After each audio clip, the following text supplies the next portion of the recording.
ప్రేమరాహిత్యం. మానవ సంబంధాల్లో మరో ముఖ్యమైన అంశం ప్రేమరాహిత్యం. ఇది మనిషిని కొద్ది కొద్దిగా కృశించిపోయేలా చేస్తుంది. మనల్ని ప్రేమించేవాళ్ళు కానీ, మనం ప్రేమించేవాళ్ళు కానీ లేకపోవటం ఎంత దురదృష్టకర స్థితి. అయితే వ్యక్తిత్వం లేకపోవటం కన్నా ఇంతకన్నా నికృష్టమైన స్థితి. ప్రేమ కోసం వ్యక్తిత్వాన్ని బలిపెట్టనక్కరలేదు. సమాన స్థాయిలో ప్రేమ మహోత్కృష్టమైనది.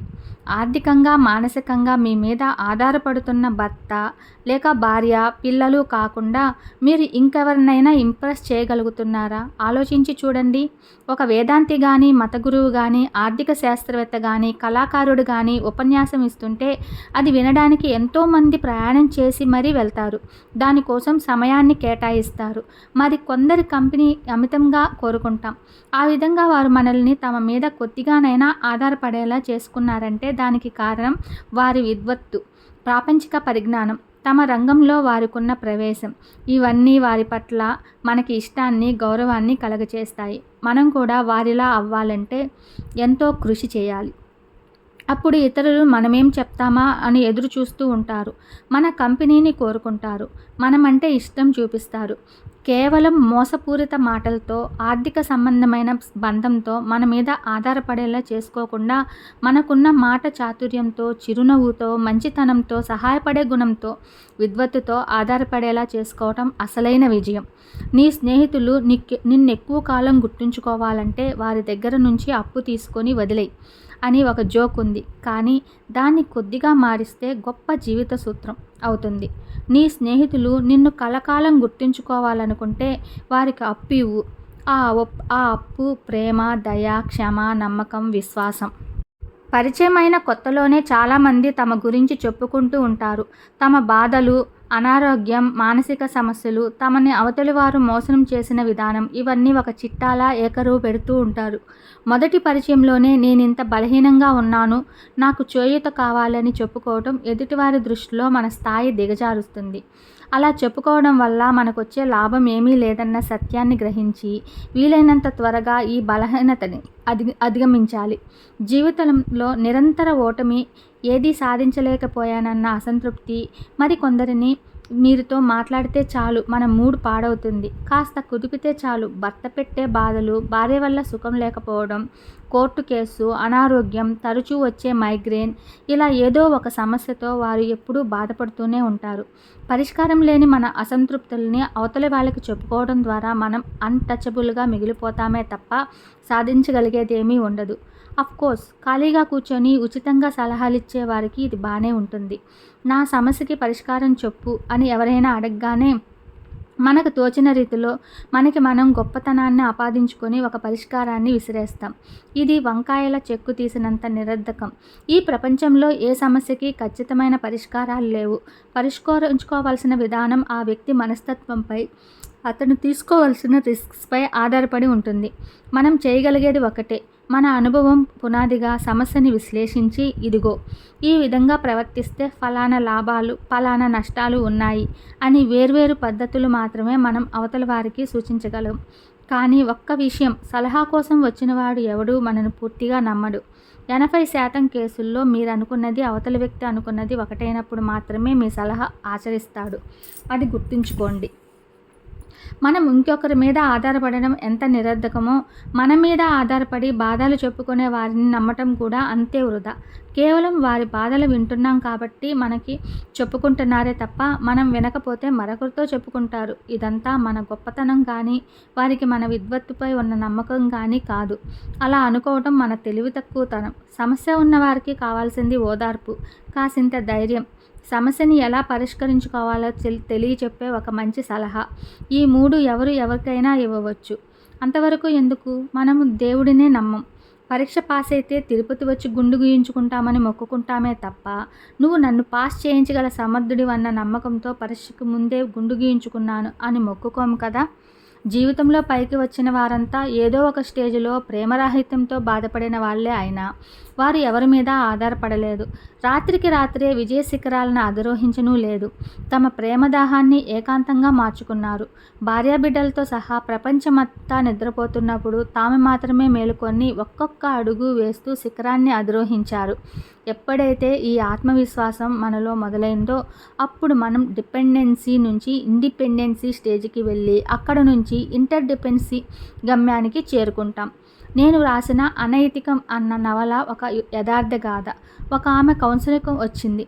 భర్త నిరాసక్త వల్ల ఆమె భర్త అన్నగారైన బావగారి ఆకర్షణలో పడింది. అతడిని మనస్ఫూర్తిగా ప్రేమించింది. కొంతకాలమైన తర్వాత అతడికి ఆమె పట్ల వ్యామోహం తగ్గిపోయింది. ఆమె ఫిర్యాదు ఏమిటంటే, నేను నా కుటుంబాన్ని కూడా రిస్కులో పెట్టి అతడిని అంత మనస్ఫూర్తిగా ప్రేమించానే. నన్ను తన ఇష్టమొచ్చినంతకాలం వాడుకొని ఇప్పుడు ఈ విధంగా దూరం చేయటం న్యాయమేనా అని. మోసం చేయడం అనేది మనిషి జీవితంలో ఒక భాగమైనప్పుడు మోసగించబడకుండా ఉండగలగడం మన బాధ్యత, మన రక్షణ. మనం తీసుకోకపోతే ఎవరు తీసుకుంటారు? వారికి ఇంత చేశాను కదా, వారు ఇలా మోసం చేయడం భావ్యమేనా అన్న వాదన నైతికంగా సానుభూతి పొందుతుందేమో కానీ నిజ జీవితంలో ఏమాత్రం మానసిక స్థైర్యాన్ని ఇవ్వదు. మనని మనం కోల్పోతూ అవతలి వారి మీద ఆధారపడడానికి ఇది మంచి ఉదాహరణ. ఆ తర్వాత ఫ్రెంచ్ నేర్చుకొని ప్రస్తుతం ఆమె ఒక ఇన్స్టిట్యూట్లో పనిచేస్తూ భర్త పిల్లలతో సుఖంగా ఉంటుంది. గతం ఒక పీడకల. మరో సంఘటన గురించి ఇక్కడ ప్రస్తావిస్తాను. ఆమె పేరు లక్ష్మి అనుకుందాం. ప్రస్తుతం 45 ఏళ్ళు. 16 ఏళ్ల వయసులో ఆమె శారీరకంగా పుష్టిగా ఉండేది. ఆమె తండ్రి స్నేహితుడంటే ఆమెకి గౌరవం, అభిమానం. అంకుల్ అని పిలిచేది. నలుగురితో కబుర్లు చెప్పేటప్పుడు కూడా ఒళ్ళో కూర్చోపెట్టుకునేవాడు. చిన్నతనం నుంచి అలవాటు కొద్దీ ఎవరు ఏమనుకుంటారా అనేవారు కాదు. కొంతకాలం గడిచేసరికి ఆయనలో ఏదో మార్పు వచ్చినట్టు ఆ అమ్మాయి గ్రహించింది. యథాలాపంగా చేయి వేసినట్లు ఎక్కడెక్కడో చేతులు వేసి నిమిరేవాడు. పైకి మాత్రం ఏమీ తెలియనట్టే ప్రవర్తించేవాడు. ఎవరికైనా చెప్పాలంటే భయం. తెలిసి తెలియని వయసు. ఆయన చేసే పనులు కొద్దిగా బాగున్నట్టే అనిపించేవి. తానేమి పోగొట్టుకుందో తెలిసేసరికి పరిస్థితి చేయి దాటిపోయింది. కాలం ముందుకు నడిచింది. తాను గర్భవతి అని తెలిసినప్పుడు భయంతో వణికిపోయింది. తీసుకెళ్లి వేరే ఊరిలో ఉంచాడు. అబార్షన్ చేయించాడు. పెళ్లి చేసుకోకుండా అదే ఊళ్ళో ఉంచేశాడు. 5 సంవత్సరాల్లో 2-3 సార్లు ఈ విధంగా అబార్షన్ చేయించాడు. ఇద్దరికీ 30 సంవత్సర తేడాలో ఉంది. నెలకోసారి వచ్చేవాడు. పెళ్లి మాత్రం చేసుకోలేదు. 2 పెళ్లి చేసుకుంటే పోలీసులు అరెస్టు చేస్తారని చెప్పాడు. నమ్మింది. ఆమె ఎవరితోనో లేచిపోయిందని ఇంట్లో వాళ్ళు అనుకున్నారు. ఈ లోపులో ఆమె తండ్రి మరణించాడు. ఇంటికి తీసుకొచ్చాడు. ఆమె ఎక్కడో కనపడిందని, లేవదీసుకుని వెళ్ళినవాడు చచ్చిపోయాడని, వెనక్కి తీసుకొచ్చాడని చెప్పాడు. ఆమెని అలాగే చెప్పమన్నాడు. చెప్పింది. విధవరాలైన తల్లి నెత్తి నేరు కొట్టుకుంది. కడుపులో దాచుకొని చదివించసాగింది. అమ్మాయి బీఈడీ పాస్ అయింది. ఇలాంటి విషయాలు బయటపడకుండా ఎలా ఉంటాయి? జనం గుసగుసలాడుకున్నారు. ఈ లోపులో ఈయనకి మోజు తీరిపోయింది. రాకపోకలు తగ్గించాడు. లాయర్ ఆఫీసులో పనిచేసే ఒక ఇంటర్మీడియట్ పాస్ అయిన కుర్రవాడు పెళ్లి చేసుకుంటానని వెంటపడ్డాడు. గతమంతా పూసగుచ్చినట్టు చెప్పింది. పెద్ద హృదయంతో 1,00,000 కట్నంతో చేసుకున్నాడు. ఆ డబ్బుతో స్కూలు పెట్టించాడు. ఆవిడ ప్రిన్సిపాల్, అతడు మేనేజర్. ఆడ టీచర్లని బాగా మేనేజ్ చేసేవాడు. ఆమె దానికి అభ్యంతరం చెప్తే కొట్టడం ప్రారంభించాడు. ముసలాడితో లేచిపోయి 5 ఏళ్లు కాపురం చేసిన దాన్ని నిన్ను ఏలుకోవడమే గొప్ప వరమని అనేవాడు. అప్పటి నుంచి పెరిగిన ఊరు కాబట్టి ఆమె పట్ల ఎవరికీ సానుభూతి లేదు. స్కూలుని మాత్రం అలా అభివృద్ధిలోకి తీసుకొచ్చింది. అతడు ఇంకో వివాహం చేసుకున్నాడు. 3 పిల్లలు. ఈమెకి పిల్లలు లేరు. 3 సార్లు అబార్షన్ అయిన దానికి ఇక పిల్లలేం పుడతారని ఎగతాళి చేస్తూ ఉంటాడు. క్రమంగా రాకపోకలు తగ్గించేసి కొంతకాలానికి పూర్తిగా రావడం మానేశాడు. ప్రిన్సిపల్, మేనేజర్ హోదాలో కేవలం స్కూల్లో ఇద్దరూ కలుసుకుంటూ ఉంటారు. అక్కడ ఆమె అతడి మొదటి భార్యగా, ప్రిన్సిపల్గా చలామణి అవుతూ ఉంటుంది. స్కూలు తన పేరు మీద మార్చుకోవడానికి ప్రయత్నించాడు. కానీ ఆమెకి బీఈడీ క్వాలిఫికేషన్ ఉండడం వలన, స్థలం ఆమె పేరు మీద ఉండడం వల్ల అది సాధ్యం కాలేదు. ఆమెకి నెలకి 1,000 రూపాయలు ఇస్తాడు. మిగతా అంతా తన రెండో సంసారానికి వినియోగిస్తాడు. 1,000 రూపాయల్లో ఆమె సంసారాన్ని ఎలా వెళ్లదీస్తుందో దేవుడికెరుక. ఇలా దాదాపు 15 సంవత్సరాలుగా సాగుతుంది. అప్పుడు ఆమె ఆరోగ్యం పాడయింది. అప్పుడు డబ్బులివ్వడు. గట్టిగా అడిగితే వదిలేస్తానంటాడు. ఇది సమస్య. దీనికి మీరేం పరిష్కారం చెప్తారు? ఇలాంటి అమాయకులు కూడా ఉంటారా అని ఆశ్చర్యపోతున్నారా? కాబోయే భర్తకి అబార్షన్తో సహా అలా అన్నీ చెప్పేస్తారా? ఆ వెధవతో విడాకులు తీసుకోరా? స్కూలు తనదేనని తన్ని తగలేయరా? లాంటి ప్రశ్నలు వద్దు. ఆధారపడడానికి ఇది పరాకాష్ట. ఇంత పెద్ద రేంజ్లో కాకపోయినా కాస్త తక్కువ లెవెల్లో ఆధారపడేవారు, ఎమోషనల్ బ్లాక్మెయిల్ కాబడేవారు మనకి తారసపడుతూనే ఉంటారు. అసలు స్త్రీ ఎందుకు వివాహాన్ని ఆశిస్తుంది? కారణాలు: మానసికం, ప్రేమించే తోడు కోసం; ఆర్థికం, పోషణ కోసం; సామాజికం, సంఘం కోసం; శారీరకం, కోరికల్ని చట్టబద్ధంగా తీర్చుకోవడం కోసం. మరి పై సంఘటనలో ఇవేవి కనీసం ఒకటి కూడా లేవే. అయినా ఆమె ఎందుకు అలాగే ఉండిపోవడానికి ఇష్టపడుతోంది? మీరే ఆలోచించండి. నిరర్ధకంగా ఇంకొకరి మీద ఆధారపడడం అంటే ఇదే. మనం మన మీదే ఆధారపడుతూ ఎలా బతకాలి? ఒకవేళ అవతల వ్యక్తి మీద ఆధారపడవలసి వస్తే ఈ పరస్పరాదాన్ని పెంచుకోవటం, ఎటువంటి వ్యక్తిని ఎన్నుకోవాలి అని తెలుసుకోవటానికి కొన్ని ముఖ్య సూత్రాలను ఇప్పుడు చర్చిద్దాం. అవతలి వ్యక్తి మీద అభిప్రాయాన్ని వెంటనే ఏర్పరచుకోకండి. కొంతకాలం గమనిస్తూ ఉండండి. మీరు ఎక్కువ మాట్లాడకండి. అవతలి వారు చెప్పేది వినండి. ఫస్ట్ ఇంప్రెషన్ బెస్ట్ ఇంప్రెషన్ అనేది ఎగలవేళలా సత్యం కాదు. ఆకర్షణకి, ప్రేమకి ఉన్న తేడా ఇదే. మొట్టమొదటి అభిప్రాయం ద్వారా ఖచ్చితమైన నిర్ణయాలు ఎప్పుడూ తీసుకోకండి. అవసరమైతే తప్ప, లేదా అవతలి వారికి ఉపయోగపడుతుంది అనుకుంటే తప్ప మీ గురించి మీరెప్పుడూ ఎక్కువ చెప్పుకోకండి. అవతలి వారు మీ మనస్తత్వం గురించి మీ ప్రవర్తన ద్వారా తెలుసుకునేలా చేయండి. సాధ్యమైనంత వరకు మీ అభిప్రాయాలని మొదట్లో వెల్లడి చేయకండి. అవతలి వారి అభిప్రాయాలు వాటికి వ్యతిరేకంగా ఉన్నా కేవలం మిమ్మల్ని ఇంప్రెస్ చేయడం కోసం వారు మీ అభిప్రాయాలతో ఏకీభవించినట్టు ప్రవర్తించవచ్చు. అలా కాకుండా ఎదుటివారి అభిప్రాయాన్ని ముందు తెలుసుకుంటే అవి మీ అభిప్రాయాలతో, అభిరుచులతో సరిపోయినవా కాదా అన్న విషయం మీరే నిర్ణయించుకోవచ్చు. ఆవేశం పెరిగి వాదనలు హెచ్చినప్పుడు డిటాచ్గా ఉండండి. వాదన వల్ల అభిప్రాయాలు మారవు. విషయం పక్కదారి పట్టవచ్చు. అవతలి వారు మీ మనసుని కష్టపెట్టే మాట అన్నా, మనసు కష్టపడేలా ప్రవర్తించినా వెంటనే రియాక్ట్ కాకండి. సహనంతో మామూలుగా ఉండడానికి ప్రయత్నించండి. వారు తప్పు వారే గ్రహిస్తారు. అలా గ్రహించలేకపోతే అది వారి కర్మ. మనల్ని కలుసుకోవడానికి ముందే ఎదుటి వ్యక్తులు మన పట్ల ఒక అభిప్రాయాన్ని ఏర్పరచుకొని ఉంటారు. కాబట్టి వారు పైకి చెప్పేదంతా నిజమని నమ్మకండి. మీ మనసులో భావాల్ని వెంటనే వెళ్ళగక్కేయడానికి సిద్ధం కాకండి. ఏదన్నా భావం కానీ, వాదన కానీ మనసులో రూపుదిద్దుకున్నప్పుడు దానిని అన్ని విధాలా సపోర్ట్ చేయడానికి వీలైనన్ని పాయింట్లన్నీ, బలాన్ని సమకూర్చుకోండి. ఒక వ్యక్తి గురించి కానీ, ఒక సంఘటన గురించి కానీ ఒక వ్యక్తి మీకు చెబుతున్నప్పుడు ఆ విషయం 100కి 100 మార్లు వాస్తవం కానవసరం లేదు. అది కేవలం అతిథి అభిప్రాయం మాత్రమే. ఆ అభిప్రాయం అతడి అసూయ చేత కానీ, మరే విధమైన కారణం వల్ల కానీ వచ్చినదై ఉండవచ్చు. మరి స్త్రీ అయితే టకీమని మీ అభిప్రాయంతో ఏకీభవించే పురుషుడి అభిప్రాయాలు అవేమని పొరపాటు పడకండి. మీరు తన కంట్రోల్లోకి వచ్చే వరకు మాత్రమే ఆ పురుషుడు మీతో ఏకీభవించే అవకాశం ఉంది. అవతలి వ్యక్తి నిజాయితీపై మీకు నమ్మకం కలిగే ప్రేమలోకి కానీ, మిగతా లావాదేవీల్లోకి కానీ దిగండి. ఒక వ్యక్తి మన పక్కనే ఉంటూ మన గురించి బయట చెడుగా ప్రచారం చేస్తున్నాడని తెలిసిన తర్వాత అతనితో సంబంధాలు తగ్గించి అతని నుంచి దూరంగా ఉండడం ద్వారా మన గురించి అతను వాస్తవాలు చెప్పే లేటెస్ట్ రూమర్లకి మనం ఆనకట్ట వేయవచ్చు. అక్కడ లేని మూడో వ్యక్తి గురించి మంచి కన్నా చెడుగా మాట్లాడటంతోనూ, మన గురించి మనం ఉన్నతంగా చెప్పుకోవడంలోనూ మనము గొప్ప సంతృప్తి పొందుతుంది. ఈ మనసు అనేది చాలా చంచలమైనది. నాలుక కన్నా ఎక్కువ రుచులు దానికి కావాలి. మీరు ఈ అలవాటుకు దూరంగా ఉండండి. మీరు ప్రేమించే మనిషికి ఆ అలవాటు ఉంటే తగ్గించుకోమని చెప్పండి. భగవద్గీత కర్మయోగంలో చెప్పింది కూడా ఇదే. కర్మకు హేతువులు రెండే: అహంకారము, మమకారము. మమకారం అంటే తనవి కాని వాటి యందు కూడా తనవి అన్న బుద్ధి కలిగి ఉండటం. అహంకారం అంటే అయినవి ఉన్నతమైనవి అన్న బుద్ధి. ఈ 2 బుద్ధులకు జయించిన వాడే తమ వల్ల తమకు కలిగే హానిని తొలగించుకొని చివరికి మోక్షము పొందుతాడు. ఇక్కడ మోక్షం అంటే స్వర్గలోక ప్రాప్తి కాదు, సంతృప్తిగా బతకటం. మొహమాటం. ఆధారపడటం కట్లపామైతే మొహమాటం చలిచీమ లాంటిది. ఆధారపడడం అనే పాము కాటు వేస్తే మన వ్యక్తిత్వం కాలక్రమేణా పొలుసులుగా విడిపోతుంది. మొహమాటం అలా కాదు. అది కాటు వేసినప్పుడల్లా ప్రాణం పోదు, కానీ విపరీతమైన మంట చాలాసేపు బాధిస్తుంది. ఈ మొహమాటం అనేది మేజోడులో దూరిన మరణం లేని చీమ లాంటిది. అది చావదు, మనల్ని సుఖంగా బ్రతకనివ్వదు. మొహమాటస్తులకి ఈ బాధ సంగతి బాగా తెలుసు. ఎప్పుడైనా అప్పు అడిగితే లేదని గట్టిగా చెప్పలేకపోవడం, తిరిగి వసూలు చేసుకోవడానికి మొహమాట పడడం, బిజీగా ఉన్నప్పుడు ఎవరైనా వచ్చి బయటికి వెళ్దామంటే కాదనలేకపోవడం, ఎవరైనా డామినేట్ చేస్తున్నప్పుడు ప్రతిఘటించలేకపోవడం, ఇవన్నీ మొహమాటపు పరిణామాలు. ఒక రకంగా చెప్పాలంటే మొహమాటం అభద్రతా భావానికి మరో పరిణామం. ఎదుటివారు మన గురించి చెడుగా అనుకుంటున్నారేమో అన్న అభద్రతా భావమే మనకి మొహమాటానికి గురి చేస్తుంది.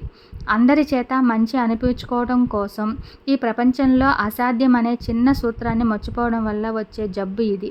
మనలో చాలామంది మన మొహమాటానికి, చేతగానితనానికి మంచితనం అనే బిరుదు తగిలించుకుంటాం. నో అని గట్టిగా చెప్పగలిగే స్థితిలో ఉండి కూడా ఎదుటివారికి మంచి చేయాలన్న ఉద్దేశంతో చెప్పకపోతే అదొక పద్ధతి. అలాగే మనం చేసిన పని అవతల వాళ్ళకి లాభం కలిగించేదైతే అప్పుడది మన మంచితనం అవుతుంది. కేవలం బలహీనత మంచితనం ఎలా అవుతుంది? ఒక విషయం మాత్రం గుర్తుంచుకోండి. మొహమాటం వల్ల పనులు చేస్తూ పోతే అవతలి వాళ్ళు మన మంచితనాన్ని చేతగానితనంగా భావిస్తారు. మన మీద అధికారం సంపాదించినట్టు ఫీల్ అవుతారు. కుర్చీలోంచి లేవటానికి కాళ్ళు సహకరించరని అమెరికా ప్రెసిడెంట్ రూజ్వెల్ట్ తన ఆత్మకథలో పని అయిపోవగానే వెళ్ళి రమ్మని చెప్పటానికి కుర్చీలోంచి లేచి నిలబడే శక్తి లేని కారణంగా మొదట్లో మొహమాటానికి లోనయ్యేవాడిని. అవతలి వాళ్ళతో పనైపోగానే కరచాలనం కోసం చెయ్యి అందించడం ద్వారా నిర్మొహమాటంగా ఇంక మీరు వెళ్ళి రావచ్చు అని సూచించడం నేర్చుకున్నాను అని రాసుకున్నాడు. మొహమాటం కారణంగా ఒక పని చేసి తర్వాత తీరిగ్గా బాధపడడం మనందరికీ ఎప్పుడో ఒకప్పుడు అనుభవం అయ్యే ఉంటుంది. చిన్న చిన్న మొహమాటాల పక్కన పెడితే ఒక్కోసారి ఇది దారుణమైన పరిణామాలకి కూడా దారితీయవచ్చు. నా స్నేహితుడైన సైకాలజిస్ట్ దగ్గరికి కౌన్సిలింగ్ కోసం వచ్చిన ఒక అమ్మాయి తన అనుభవాన్ని అక్కడికి చెప్పుకున్నప్పుడు ఈ విధంగా కూడా సంభవిస్తుందా అని ఆశ్చర్యపోయాను. ఆమెకి పెళ్ళయి 8 సంవత్సరాలు అయింది. దంపతులు ఒక పోర్షన్లో ఉండేవారు. Owner retired military officer. ఆయన భార్య, కొడుకు, కోడలు ఉండేవారు. ఆ అమ్మాయి ఆ ముసలాయన మొదట్లో కూతురులా చూసుకునేవాడు. కానీ తర్వాత తన శృంగార అనుభవాలను చెప్పటం మొదలుపెట్టాడు. బోరుగా ఉన్న ఆ అమ్మాయి వింటూ సహించేది. ఆపై కొంతకాలానికి నుదిటి మీద, బుగ్గల మీద ముద్దులు పెట్టుకోవడం ప్రారంభించాడు. ఎంత అలర్జీగా ఉన్నా కూడా ఆయన మీద ఉన్న గౌరవంతో కాదనలేక సహించేది. వద్దంటే అతడు నా కూతురు లాంటి దానివి అనేవాడు. కాలక్రమేణా అలా అనడం మానేసి మరింత అడ్వాంటేజ్ తీసుకోవడం ప్రారంభించాడు. బెడ్రూమ్లో భర్తతో ఎలా ఉండాలో చెబుతాను, పోర్న్ చూద్దాం అనేవాడు. ఇదంతా భర్తకి చెప్పాలంటే భయం. ఆయనకి గట్టిగా కాదనడానికి మొహమాటం. ఈ 2 పరిస్థితుల్లో ఆమె కౌన్సిలింగ్ని ఆశ్రయించింది. సైకాలజిస్ట్ ఆమెకి ఏం చేయాలో సలహా ఇస్తూ ఒక పుస్తకం ఇచ్చాడు. ఆమెకి ఇచ్చిన పుస్తకం పేరు క్రియేటివ్ క్రైసిస్. వారం రోజుల తర్వాత ఆ అమ్మాయి నుంచి ఫోన్ వచ్చింది. ప్రపంచాన్ని గెలిచినంత సంతోషంగా. ఇది చదివాక ధైర్యం వచ్చింది. మీరు చెప్పినట్టే చేశాను, పీడ వదిలింది అని చెప్పింది. ఆమె చేసింది చాలా సింపుల్. నా భర్తతో నేను మీ విషయం సరదాగా చర్చించాను అని ఆ ముసలాయనకి చెప్పింది అంతే. భర్త ఏమన్నాడు, రియాక్షన్ ఏమిటి మొదలైన విషయాలేవీ వెల్లడి చేయలేదు. ఈ ఒక్క మాట ఆయన మీద ఆయుధంలా పనిచేసింది. ప్రతి సమస్య ఇంత సులభంగా పరిష్కారం అవుతుందని చెప్పటం ఇక్కడ ఉద్దేశం కాదు. కానీ ముందు మనం మన మొహమాటాన్ని జయించగలిగి ఉండాలి. అది ముఖ్యం. స్నేహితులతోనూ పరిచయస్తులతోనూ ఉండే మొహమాటం వల్ల వచ్చే ఇబ్బందుల కన్నా ఆత్మీయులతోనూ రక్త సంబంధికులతోనూ వచ్చే ఇబ్బందులు ఎక్కువగా ఉంటాయి. సమాజానికి, బంధువులకి భయపడవలసిన పరిణామం ఏర్పడుతుంది. నా దగ్గర బంధువులైన కుర్రవాడు బాగా చదువుకున్నాడు. వివాహం జరిగి 6 సంవత్సరాలైంది. భార్య కూడా విద్యావంతురాలు. 2 పిల్లలు. అత్తగారు చేసే గారాబం వల్ల, ఉమ్మడి కుటుంబ విధానం వల్ల ఆ అమ్మాయి చాలా విసుగు చెందింది. విడి కాపురం పెడితే మరింత సుఖంగా ఉండొచ్చునని ఆమె అభిప్రాయం. ఈ అసంతృప్తి పెరిగి పెద్దయింది. చివరికి భర్తని వదులుకోవడానికి కూడా సిద్ధపడింది. ఆర్థికంగా బాగున్న ఆ కుర్రవాడికి శాంతి లోపించింది. భార్య మంచిదే, తల్లి మంచిదే, ఇద్దరూ మంచివాళ్లే. అన్యోన్యంగా ఉండాలని రూలేమి లేదు కదా. ఇతడు తల్లిని తన కజిన్స్ వద్దకు పంపిస్తూ కొద్ది కాలం వాళ్ళ దగ్గర ఉండు, లేకపోతే నా సంసారమే పూర్తిగా నాశనమయ్యే స్థితి ఏర్పడుతుంది అని చెప్పగలిగాడు. కన్నకొడుకు తల్లిని ఆ విధంగా నిర్మొహమాటంగా పంపించేయడం పట్ల చాలామంది చెవులు కొరుక్కున్నారు, తిట్టారు, నిష్ఠూరమాడారు. కానీ కొంతకాలానికి ఆ తల్లి మిగతా వాళ్ళ దగ్గర ఉండడం కన్నా ఈ కొడుకు దగ్గర ఉండడంలోనే సుఖం ఉందన్న విషయం గ్రహించింది. ఈ ప్రాక్టికల్ అనుభవం ఆమెని ఎంతో మార్చింది. ఈ లోపులో కోడలు కూడా అత్తగారులు ఇంట్లో లేకపోవడం వల్ల వచ్చే కష్ట నష్టాల గురించి గ్రహించి ఇద్దరూ ప్రస్తుతం ఒకరి అవసరం ఒకరు గ్రహించి సమస్యలు లేకుండా ఉన్నారు.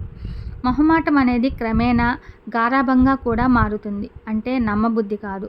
పిల్లలు ఏదడిగినా కాదనలేకపోవటం, ఏది కావాలంటే అది కొనివ్వడం, వీడియోలు చూస్తుంటే మా కాలంలో మేమేమీ అనుభవించలేదు కదా, కనీసం వీరన్నా అనుభవించని అని సమర్థించుకోవటం మొహమాటం కిందే వస్తాయి. కాదు, లేదని నిక్కచ్చిగా చెప్పలేకపోవడం మన బలహీనత. అది వాళ్ళకు మేలు చూస్తున్నట్టు కాదు, మరింత హాని చేస్తున్నట్టు లెక్క. ఆధారపడడం, ఆత్మన్యూనత, మొహమాటం మొదలైన ఇబ్బందుల నుంచి బయటపడడం ఈ కింది సూత్రాలు ఉపయోగపడతాయి. పైకి చిన్న విషయాలుగా కనపడతాయి, కానీ ఆచరిస్తే మంచి ఫలితాన్నిస్తాయి. గమనించండి. ఎవరికైనా ఏదైనా పని చెప్పాక లేదా ఆ పని సరిగ్గా చేయలేదని మందలించాక తిరిగి క్షమాపణ చెప్పుకోకండి. ఉదాహరణకి మీ అబ్బాయి ఇంట్లో క్రికెట్ ఆడుతూ అద్దం బద్దలు కొట్టాడు. వాటిని తిట్టి పెంకులు ఏరి గది శుభ్రంగా తుడవమని చెప్పారు. వాడు ఆ పని చేస్తుండగా జాలేసి మనసులోంచి ప్రేమ పొంగి అనవసరంగా నేను కసిరాన్రా కన్నా, అసలు నా ఉద్దేశం ఏమిటంటే అంటూ సంజాయిషి చెప్పనవసరం లేదు. మీరు గిల్టీగా ఫీల్ అయినట్టుగా తిరిగి మంచి చేసుకోవడానికి ప్రయత్నిస్తున్నట్టుగా వారికి తెలియకూడదు. వాళ్ళు ఎంత చిన్నవాళ్ళైనా సరే. పరామర్శ వేరు, క్షమాపణ వేరు. మీరేమి ఆశిస్తున్నారో అవతలి వ్యక్తితో డైరెక్ట్గా మాట్లాడండి. మీ మనసు స్పష్టంగా తెలియజేయండి. ఏమీ చెప్పకుండా అంతా అవతల వాళ్ళే అర్థం చేసుకుంటారన్న అభిప్రాయం వదిలిపెట్టండి. అదేవిధంగా మీ ఉద్దేశం ఎదుటివారికి చెప్తున్నప్పుడు దానిలో ఏమాత్రం కన్ఫ్యూజన్ ఉండకూడదు. పలానా పని రేపటికి కావాలి అని చెప్తే చాలు. అది రేపటికి అవసరం పడవచ్చు, కనీసం ఎల్లుండికైనా పూర్తయ్యేలాంటి సూచనలు ఇవ్వండి. చెప్పిన విషయాన్నే పదే పదే చెప్పకండి. ఒకసారి చెప్పి సూటిగా స్పష్టంగా అర్థమయ్యేలా చెప్పండి. ఎదుటివారికి పనులు చెప్తున్నప్పుడు మీ చర్యకి మూడో వారిని బాధ్యులని చేయకండి. అలా చేయమని బాస్ చెప్పారు, అమ్మ చెప్పింది లాంటి వాక్యాలు ఉపయోగించకండి. బాస్ మీకు చెప్పారు, ఇప్పుడు ఆ పనికి మీరే బాస్. ఒక వ్యక్తి మీకు ఒక పని చెప్తే ఆ పని తాలూకు బాధ్యతంతా ఆ వ్యక్తి మీ మీద పెట్టడానికి మీరే కారణమన్న విషయం ఆ వ్యక్తికి స్పష్టంగా తెలియచేయాలి. పని ఇంకొకరికి అప్పచెపుతున్నారే కానీ దాని మంచి చెడులకి మీరే బాధ్యత అనే విషయం అర్థమవుతుంది. అమర్యాద లేకుండా చాలా సున్నితంగా కూడా నో అని చెప్పవచ్చు. ఆ టెక్నిక్ అలవర్చుకోండి. మీరు ఎందుకు నో అంటున్నారో వివరణ ఇవ్వద్దు. వివరణ ఇచ్చే కొద్దీ మనం దొరికిపోయే ఛాన్స్ ఎక్కువ. నో చెప్పటం వేరు, మీ ఆసక్తిని వివరించి సానుభూతి ఆచరించడం వేరు. మీరు చెప్పే విషయం సరైనదో కాదో మీరే ఒక నిర్ధారణకు రండి. ఉదాహరణకి మిమ్మల్ని చాలా ఇబ్బంది పెట్టాను కదండి అని అవతల వారంటే నిజంగా మీరు ఇబ్బంది పడి ఉంటే మౌనంగా నవ్వుతూ ఊరుకోండి. అబ్బే పర్వాలేదండి అనే అవసరం లేదు. మీరు అలా అనటం కోసమే వారు ఆ విధంగా మాట్లాడారు. మీతో ఈ విధంగా జవాబు చెప్పించడం ద్వారా మిమ్మల్ని ఇంకా డామినేట్ చేస్తున్నారు. మీకు మరో ఇడ్లీ తినడం ఇష్టం లేకపోతే ఆ విషయం నిర్దిష్టంగా చెప్పండి. మిమ్మల్ని ఇంటికి పిలిచిన వారు తమ మంచితనాన్ని ఇడ్లీ రూపంలో నిరూపించుకోదలుచుకున్నారు. మీరు నిక్కచ్చి మనిషి అని తెలిస్తే ఇక ముందు ఆ పని చేయరు. ఇంకొకటి ప్లీజ్, వద్దు ప్లీజ్, ఇలాంటి బలవంతపు సమయం వృధాలు ఉండవు. మొక్కగా ఉన్నప్పుడు తుంచేయకుండా మొహమాటాన్ని వాయిదా వేయడం వల్ల సమస్య మరింత జటిలమవుతుంది. ఉదాహరణకి మీరు అప్పు ఇవ్వడం ఇష్టం లేదు, రేపు చూద్దాంలే అన్నారు. రేపు ఏం చెప్తారు? అదే విషయం ఇప్పుడే చెప్పొచ్చు కదా. అవతల వారు ప్రతి చిన్న తప్పుని అతిగా పట్టించుకోవడం మానేయండి. మీకు ఏదైనా నష్టం జరిగితే దాన్ని మాత్రమే ఎత్తి చూపించండి. ఒక పని చేయడం వల్ల అది అతడికి మీకు ఏ విధంగా లాభం చేకూరుస్తుందో ఎదుటి వ్యక్తికి స్పష్టంగా అర్థమయ్యేలా చెప్పండి. ఈ పని చేయకపోతే ఒళ్ళు చీరేస్తాను, మీసంతో ఊరేస్తాను లాంటి మాటలు వాడకండి. అది కేవలం సినిమాకి వ్రాసే డైలాగ్ మాత్రమే. కోపాన్ని ఖచ్చితాన్ని విడదీయగలిగే స్థితిలో ఉంచండి. మీరు కోపంతో దబాయిస్తూ అరవడం మొదలు పెడితే అవతల వారు మీకన్నా బలహీనులైతే డిఫెన్స్లో పడతారు. దానికన్నా మీ సామర్థ్యం బయటికి రాదు సరికదా. పని కూడా సంపూర్ణంగా పూర్తవదు. మీకన్నా బలవంతులైతే ఇంకా గట్టిగా అరుస్తారు. అప్పుడు మీ పని పూర్తవదు. నిజంగా కష్టంలో ఉన్న వ్యక్తిని ఆదుకోవడం మనసుకి ఎనలేని సంతృప్తినిస్తుంది. అయితే అలా ఆదుకోవడం అనేది మన దయ, సామర్థ్యం వల్ల అయి ఉండాలే తప్ప మొహమాటం వల్ల కాకూడదు. ఎందుకంటే రెండవ దాని వల్ల ఇబ్బందే తప్ప మనకి సంతృప్తి లేదు. అవకాశం ఇస్తే మన నెత్తినెక్కి పారాసైట్‌లలాగా బ్రతకడానికి ఈ ప్రపంచంలో ఎంతోమంది రెడీగా ఉంటారు. మనకేం కావాలో, మనకేది సాధ్యమవుతుందో కరెక్ట్‌గా తెలుసుకోగలిగి ఉండాలి. ఇక్కడ మనం సమయానికి తగు మాట్లాడు అన్న త్యాగరాజ కీర్తన గుర్తు చేసుకోవాలి. నొప్పించక తానొవ్వక అన్న పద్యం కూడా మీరు గుర్తుండే ఉంటుంది. పరుల కోసం ఎన్నో పనులు చేసిన మనుషులు తమ స్వంత భార్యాబిడ్డలనే నిర్లక్ష్యం చేయడం మనం గమనిస్తూనే ఉంటాం.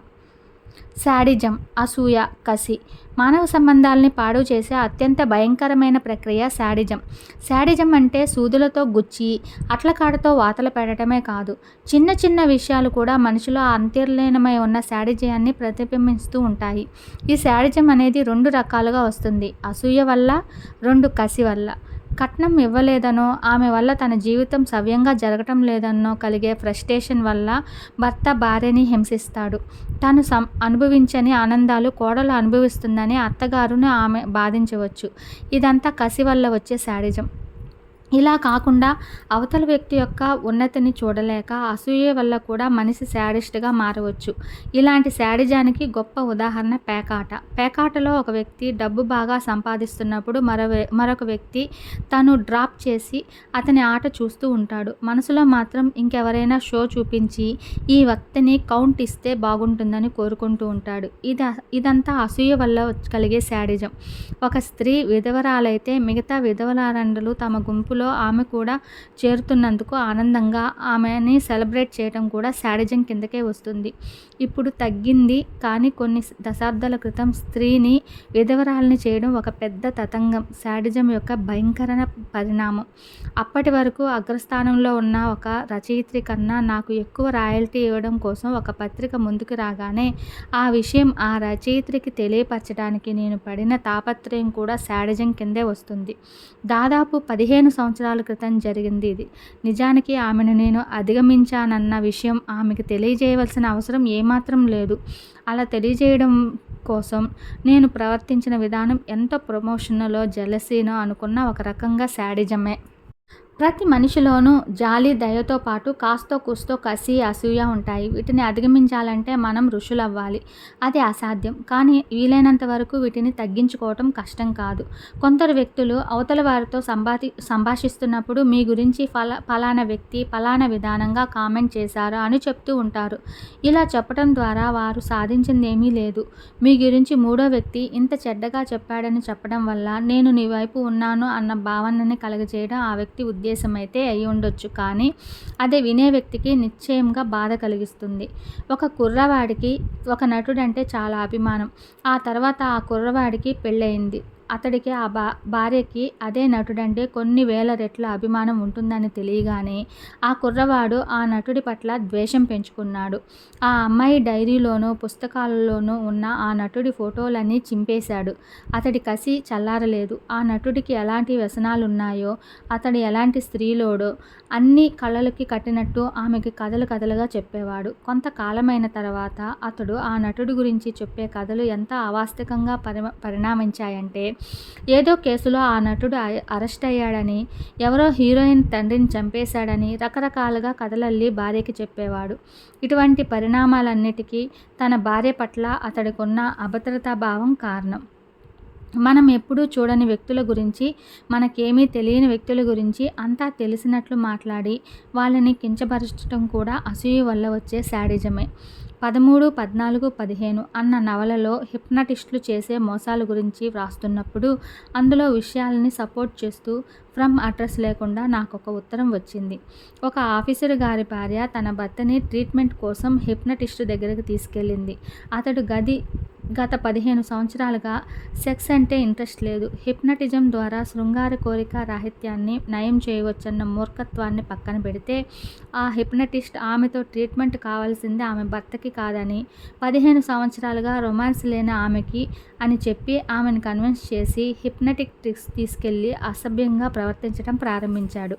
ఆ ఉత్తరం నాకు వచ్చినప్పుడు నేను ఆ హిప్నటిస్ట్కి ఫోన్ చేసి ఏమీ తెలియనట్టు నీ గురించి ఎవరో స్త్రీ చెడుగా కాన్వర్స్ చేస్తుంది, కొంచెం జాగ్రత్తగా ఉండు అని చెప్పటం జరిగింది. నిజానికి ఆ హిప్నటిస్ట్‌కి అలా తెలియజేయవలసిన అవసరం ఏమీ లేదు. కానీ నీ గురించి నాకు మరొక విషయం తెలిసింది సుమా అని అన్యాపదేశంగా అతడికి తెలియజేయటం కూడా శాడిజమే. ఇటువంటి పనులు చేస్తున్నప్పుడు మనం కూడా అమాయకంగా మాట్లాడుతున్నట్టు అవతల వాళ్ళకి భ్రమింపచేస్తాం. మనం సాధించలేనిది మరొకరు సాధిస్తే అతనిలోని బలహీనతలని ప్రచారం చేయడం కూడా ఈ విభాగంలోనికే వస్తుంది. ఈ రకమైన శాడిజం వల్ల మనుషులకి గొప్ప సంతృప్తి లభిస్తుంది. అయితే ఈ సంతృప్తి టైఫాయిడ్తో ఉన్నప్పుడు భోజనం చేస్తే కలిగే సంతృప్తి లాంటిది. తాత్కాలిక ఆనందాన్ని మనిషికి క్షీణింపచేస్తుంది. తీరని కోరికలు ఎక్కువయ్యే కొద్దీ మనలో ఈ శాడిజం పెరుగుతుంది. సాధారణంగా రచయిత్రుల్లో, సినిమా దర్శకుల్లో ఇది ఎక్కువగా ఉండడం గమనించవచ్చు. తమ ఫ్రస్ట్రేషన్స్ని అందమైన కళలుగా చూపించి వీరు ఈ కళని స్వంతం చేసుకోక ద్వంద్వ ప్రవృత్తి అలవాటు చేసుకొని ఈ విధమైన మానసిక రుగ్మతకి లోనవుతారు. ఒక దర్శకుడు 10వ తరగతి అమ్మాయిని లేపుకుపోయి గర్భవతిని చేశాడు. ఆ ఊరి జనం అతడిని చితక్కొట్టి చంపారు. హైదరాబాద్కి వచ్చి జరిగిన ఇంటర్వెల్ వరకు యథాతథంగా పెట్టి తర్వాత తాను హీరోగా ఊహించి కల్పించారు. సూపర్ హిట్ అయ్యింది. ఆ విధంగా కొంతమంది కథలు ఇంటర్వెల్ వరకు యథార్థ గాథలు, తర్వాత తమ ఊహలు. ఒక రచయిత తప్పతాగి వస్తువులు విసిరేస్తూ ఏడవడం, మరో రచయిత తనను తానే హింసించుకోవడం, ఒక దర్శకుడు తన దగ్గరకు వచ్చి వర్ధమాన నటుల చేత టేస్టింగ్ పేరిట అర్ధనగ్నంగా గుంజీలు తీయించటం. జాగ్రత్తగా పరిశీలించి చూస్తే మనిషి శాడిజం అతడి కళ్ళలోనే కనబడుతుంది. ఇటువంటి వ్యక్తులు ఎదుటి వాళ్ళ కళ్ళలోకి సూటిగా చూసి మాట్లాడలేరు. ఒక్కోసారి తమను తామే హింసించుకునే మెచోసిస్టులుగా కూడా మారుతారు. ఈ అంతర్గతమైన శాడిజాన్ని పట్టుకోవడం చాలా కష్టం. మనం ఒక వ్యక్తిలో సాహిత్యాన్ని ఏర్పరచుకోబోయి ముందు ఇలాంటి స్వభావాల్ని జాగ్రత్తగా గమనించాలి. 30 ఏళ్ల రచయిత్రికి వివాహం కాలేదు. ఏ చక్కటి సంసారాన్ని చూసినా ఆమె మనసు వికలమవుతూ ఉండేది. ఒక అమ్మాయితో పరిచయం చేసుకొని ఆమెని హోటల్స్కి కాఫీకి తీసుకెళ్లేది. అదే సమయానికి తనకి తెలిసిన ఎవరో ఒక ప్రముఖుడిని ఆ హోటల్కి రమ్మని ఆహ్వానించేది. ఆమె ఆ ప్రముఖుడిని పరిచయం చేయగానే సహజమైన ఎగ్జైట్మెంట్తో ఆ అమ్మాయి అతడితో మాట్లాడటం జరిగేది. ఆ తర్వాత ఆ అమ్మాయి భర్తకి పలానా వ్యక్తితో మీ భార్య పలానా హోటల్లో ఉండగా నేను చూశాను అని ఆకాశరామన్న ఉత్తరాలు రాసి కుటుంబంలో ఇబ్బందులు రేపి సంతృప్తి పడుతూ ఉండేది. శాడిజానికి ఇది పరాకాష్ట. మనలో ఉండే శాడిజాన్ని అవతలి వ్యక్తి గ్రహించరు అనుకోవటం పొరపాటు.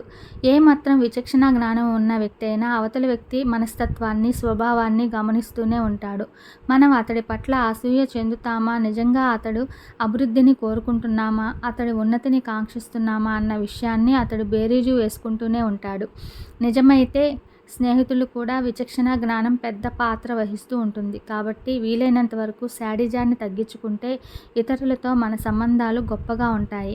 అదేవిధంగా అవతలి వారు మన పట్ల ఈర్ష్య, అసూయతో ఉన్నారని తెలియగానే వారితో వీలైనంత వరకు సంబంధాలు తగ్గించుకుంటే మనకి మానసిక సంతృప్తి లభిస్తుంది. అవతలి వారి శాడిజం ఎదుర్కోవడానికి ఒక మంచి మార్గం ఏదో నవలలో నేను రాసిన ఒక వాక్యం చెబుతుంది. అవతల వారి మాటలకు మనం బాధపడితే ఆ తప్పు వారిది కాదు. అంత చిన్న విషయానికి బాధపడే మనసున్న మనది. చివరగా ఒక మాట. ఈ అధ్యాయం మానవ సంబంధాల పట్ల, ప్రేమ పట్ల నేను వెళ్ళబుచ్చిన భావాలతో ఏకీభవించని వారు చాలామంది ఉండవచ్చు. ఒక్కొక్కరికి ఒక్కొక్క థియరీ. ఏ థియరీ చెప్పినా చివరికి కావాల్సింది ఆత్మవిమర్శ ద్వారా అంతిమ ఆత్మానందమే. గమ్యం ఒకటే, దార్లే వేరు. దీనికి ఉదాహరణగా శ్రీ దత్త పీఠాధిపతి గణపతి సచ్చిదానంద స్వామీజీ ఉదాహరణ. శంకరాచార్యుల వారి ప్రవచనంతో ఈ అధ్యాయాన్ని ముగిస్తాను. ప్రపంచమంతా మిథ్య అన్నారు జగద్గురు. మమతలు, ద్వేషాలు, బంధుత్వాలు, వైరాలు వగైరాలన్నీ మానసిక కల్పనలు. పైకి త్యాగాల్లాగా కనిపిస్తున్నా లోతుగా పరిశీలిస్తే మనలో ఉండే ప్రేమలని, స్వార్థాలు. ఉపనిషత్తుల్లో కూడా ఆత్మవస్తు కామాయ సత్వం ప్రియవతి. ప్రేమ పెట్టుకోవచ్చు, అదే మోక్ష మార్గం అనేది శంకరాచార్యుల ఉపదేశానుసారంగా కనిపిస్తుంది. దీనినే వైరాగ్య మార్గం అంటారు. ఈ మార్గంలో తోటివారిని ప్రేమించు, ఇతరుల సుఖమే నీ సుఖం ఇలాంటి మాటలకు ప్రచారం కలిగించదు. పరమాత్మకు అసలు రూపం లేదు, కానీ ఆయన శూన్యం కాదు. అందువల్ల ఆయనను పొందటానికి ఒకటే మార్గం ఉన్నది. ఒకటి, మన చుట్టూ అరటి పువ్వు డొక్కలాగా ఒకదానిపై ఒకటి కమ్ముకొని ఉన్న మమతానుబంధాల పొరలను తొలగించటం. ఇది తొలగిస్తే వీరు నావారు, వీరు ఇతరులకు అనే సంకుచిత భేదబుద్ధి పోతుంది. అప్పుడు విశ్వమంతా పరమాత్మగానే దర్శనమిస్తుంది. అదే శంకరాచార్యుల వారు చెప్పిన వైరాగ్యం. ఇది భగవద్గీత తత్వం. మరోవైపు భగవతవాది గ్రంథాలు చూస్తే మనమంతా భగవంతుని బిడ్డలు విరోధులమంటే తండ్రికి సుఖం లేదు కనుక ప్రతివారు తోటి జీవుల చేతనేంత సహాయం చేయాలి. సాక్షాత్తుగా సహాయం చేయడం కుదరకపోతే సర్వేచ సుఖినః సంతు నిరాయః అని సద్భావన చేయాలి. ఇలాంటి ఉపదేశాలు కనిపిస్తాయి. ఒకడు తన రక్త సంబంధికులకు, ఆపై తన బంధువులకు, ఆ తర్వాత తన కులం వారికి మేలు చేసుకునే ప్రయత్నంలో ఉంటాడు. అలాంటి వారు బంధువులు స్టేజ్ దాటి పొరుగు ఊరివారు, పొరుగు దేశం వారు, పొరుగు గోళం వారు అందరూ తన వారే అని గ్రహించగలిగితే ఆ మమతలు, విశ్వవ్యాప్తమైన బంధాలు తెగిపోతాయి. విశ్వంలోని ప్రతి జీవిలోనూ సూక్ష్మంగా పరమాత్మే దర్శనమిస్తారు. ఇదే కృష్ణతత్వం. పైనుంచి చూస్తే పై రెండు మార్గాలకు అసలు పొంతనే ఉన్నట్టు కనిపించదు. కానీ సాధనలో కిటుకు ఏమిటంటే రెండు మార్గాలు 100కి 100 మార్లు ఒకటే. ప్రపంచంలో ఉన్నవారంతా నావారే అనుకోవడం ఒక మార్గం. తన దేహం కూడా తనకు పరాయిదే అనుకోవటం మరో మార్గం. ఈ రెండు పరస్పర విరుద్ధంగా ఉన్నట్లు కనిపించినా ఈ రెండు మార్గాల్లోనూ విరోధం లేదని పండితులకు తెలుసు. ఒకటి భగవద్గీత తత్వం, మరొకటి కృష్ణతత్వం. చిత్రం ఏమిటంటే రెండూ చెప్పింది కృష్ణుడే. ఇక రెండు మార్గాలకు భేదమేమిటో మీరే చెప్పండి. ఒకరు రాగద్వేషాలను త్రుంచివేయడం ద్వారా పరిశుద్ధ స్థితిని పొందుతున్నారు. మరొకరు ప్రేమని అనంతంగా విస్తరించుకోవడం ద్వారా పరిశుద్ధ స్థితిని పొందుతున్నారు. ఒకటి అంతరాత్మ యొక్క కేంద్రంలోనికి ప్రయాణం, మరొకటి విశ్వాత్మ యొక్క కేంద్రంలోకి ప్రయాణం పరిసమాప్తి అయ్యేసరికి రెండు కేంద్ర బిందువులు ఒకటే అని తెలుస్తుంది. అలా కాక పరిమితమైన రాగబంధాలతో చిక్కుకున్నప్పుడు ఏ కేంద్రంలోకి ప్రయాణించలేదు. తనకు అనువైన గమ్యానికి ఏదో ఒక ప్రయాణం చేయక వీరి మార్గం గొప్పది, వారి మార్గం తక్కువది అని వృధా వాదనలు చేసేవారు క్షణక్షణం కిందకి వెళ్తూనే ఉంటారు. ఇది శ్రీ స్వామీజీ చెప్పింది.